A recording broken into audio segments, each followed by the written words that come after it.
Magandang araw mga kaibigan. Bigyan natin ng reaction, opinion itong post ng unofficial Bato Solid supporters. Father Robert Reyes nakiusap sa simbahan na kontrahin ang pagiging presidente ni BP Sara.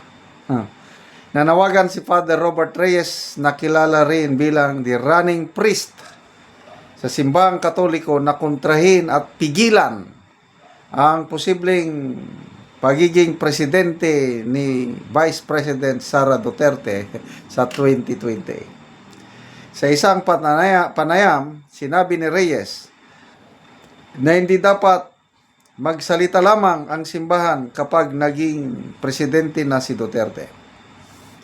Ito yung statement niya. If the daughter becomes president, the church should come out. Anong ibig sabihin?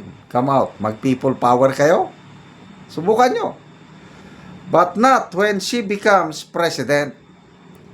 The church should come out now and say it clearly, a moral imperative to prevent a Sara Duterte presidency.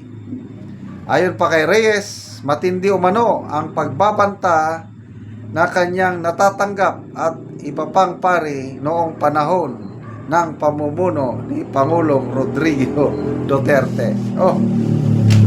Anong pagbabanta safety pa naman kayo hanggang ngayon.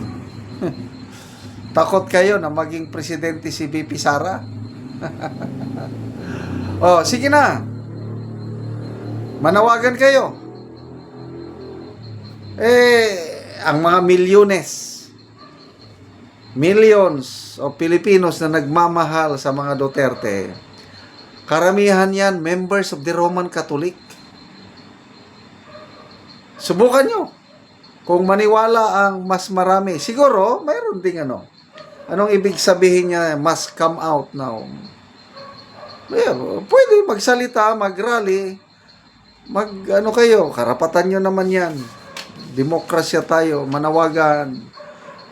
Wag iboto si BP Sara or impeach BP Sara. Pwede yan. Gawin nyo na lahat ang inyong pwedeng gawin.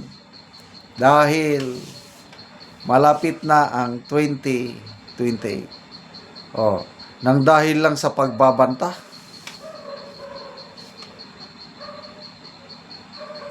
Yung kay Tatay Digong noon, ang dapat na matakot sa kanya ay yung mga gumagawa ng kalokohan. Mga adictos, benedictos, mga kriminalis, dictatis. Yun. Takot sila kay Tatay Digong namin. Kailang ang mga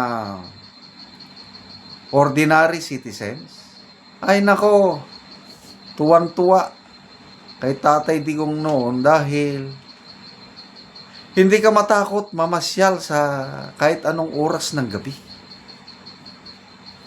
Daman-dama mo ang, hindi naman perfect society, mayroon pa rin. Kailang malaking pagbabago pagdating sa peace and order. Dahil alam nila na ang Tatay Digong natin, pag sinabi niya, gagawin niya. I hate pulburon. Don't mess with my young people, with you. Delikado kayo sa akin. Yan ang nakakamiss. Hindi na natin, kahit palamura ang ating Tatay Digong, kailang masarap pakinggan nagmura dahil yung pagmumura niya dahil sa kanyang pagmamahal sa ordinaryong Pilipino. Sige po, Father Reyes, karapatan nyo yan. Manawagan kayo. Magbasa lang tayo sa mga comments. People who reacted. 19,000 ang nag-react. 13,000 ang tumatawa. 3,200 ang galit. 2,200 lang ang nag-like. So, anong percentage nito? Nasa 95% hindi naniniwala sa sinasabi ni Father Robert Reyes. Bong Moiko, Father, magluhod ka na lang. Me highly, if St. John Paul even forgave the person who shot him, you can do to. Jesus died on the cross for our sins. Yeah. Ran Mendoza, Father, please stay out politics agenda and focus in the church. John de la Serna, the running priest is back again, racing for the maleta. Magkano ba offering sa simbahan, bro? Christina Tam, may maleta din si Father. Marvel Divina, another modern prele, si Padre Damaso. Priest on politics, why? Sabi ni Levin Loud. Bob V. In the Philippines, the separation of church and state is enshrined in the 1987 Constitution. Okay, so wala kayong magagawa kung anong gusto ng nakakarami. Yun, siya.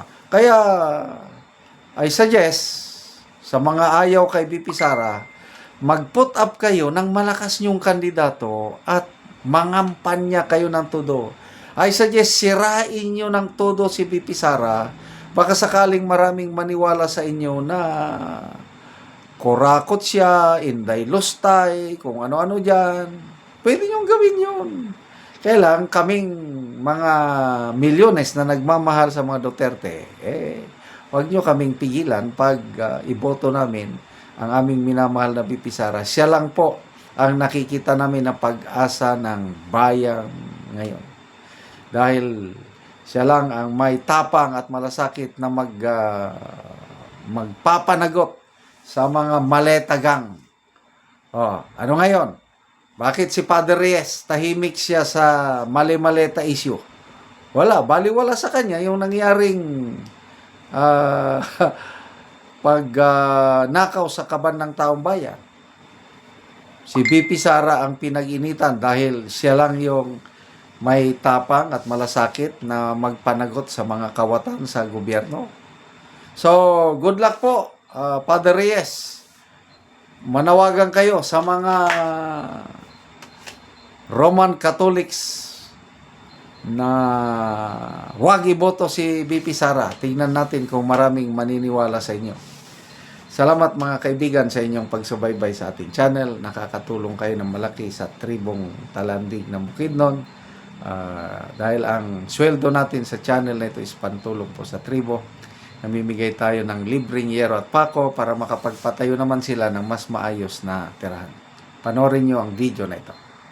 Ano ang natagaan na mo og yero, so mag-atop na ni siya karon.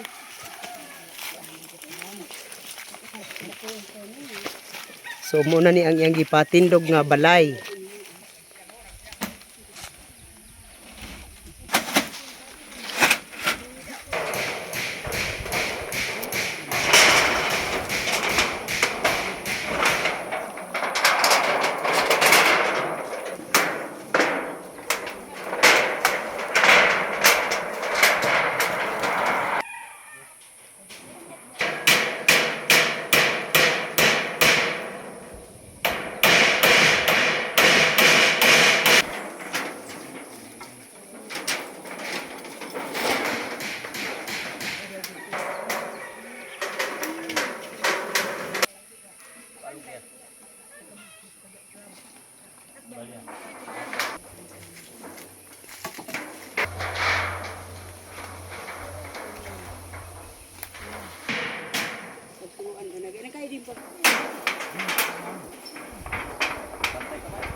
Ug karon man nagyud sa pag-atop ang among gihatag nga yero.